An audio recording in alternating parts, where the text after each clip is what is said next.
पिछले क्लास में हम लोगों ने संघवाद की परिभाषा देखा, उसके बाद संघवाद की विशेषता देखा। अब इस क्लास में हम लोग संघवाद का गठन देख रहे हैं, अर्थात संघवाद का कैसे गठन किया जाता है।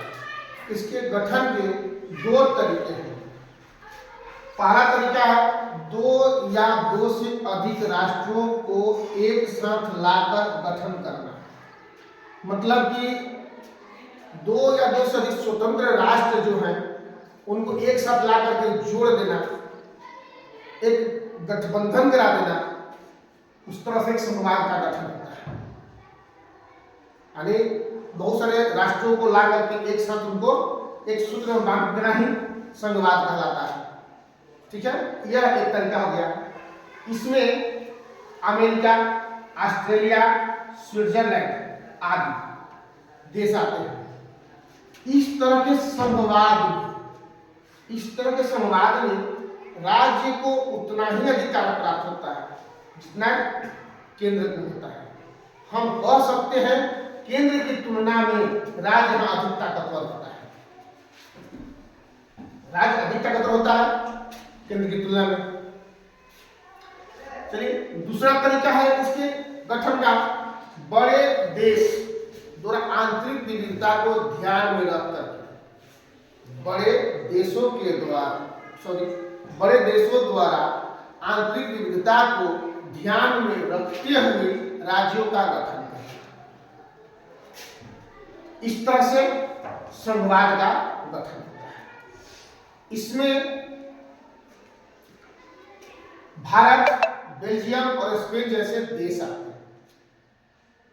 इसके अलावा इन देशों में जो संघवाद है, बहुत सारे आंतरिक विभिन्नता को ध्यान में रखते हुए राज्यों का गठन किया गया है और उनके बीच, केंद्र और राज्य के बीच सत्ता का विभाजन कर दिया गया है, अर्थात शक्ति का बंटवारा कर दिया गया है। ठीक है, यहां केंद्र सरकार प्रांतीय सरकार की तुलना में अधिक ताकतवर होता है।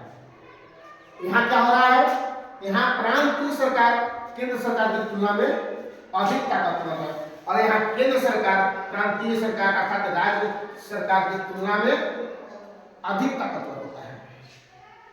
तो यहां हम लोग देखिए, एक तरीके पहला तरीका में क्या है, दो या दो से अधिक स्वतंत्र राष्ट्रों को एक साथ ला दिया जाता है और उसका गठन कर दिया जाता है। किसका? तो संघवाद का। इसमें अमेरिका, ऑस्ट्रेलिया और स्विट्जरलैंड जैसे देश।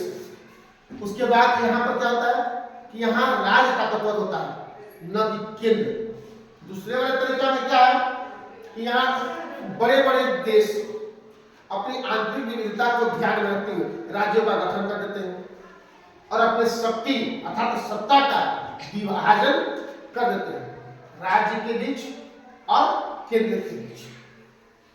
ठीक है, जैसे हम भारत के संदर्भ में देख सकते हैं, यहाँ की संघीय व्यवस्था में क्या है, शक्तियों का विभाजन है।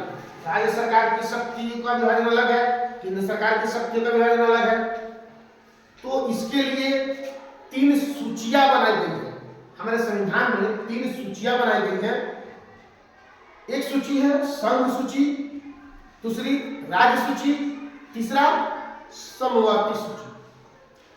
ठीक है, एक चौथी अवशिष्ट शक्तियां होती है, जो इन तीनों सूचियां में कोई विषय नहीं होते हैं तो उसे अवशिष्ट शक्तियों में डाल दिया जाता है, अवशिष्ट सूचियों में डाल दिया जाता है, उसे हम अवशिष्ट शक्ति कहते हैं। संघ सूची में वैसे विषय होते हैं जो राष्ट्र हित से संबंधित मामले होते हैं, जैसे बैंकिंग हो गया, रेलवे हो गया, ठीक है, विदेशी मामले हो गए, रक्षा हो गया। राज्य सूची में वैसे विषय आते हैं जो राज्य और स्थानीय विषय से संबंधित होते हैं, जैसे पुलिस, जेल, सिंचाई, कृषि इत्यादि।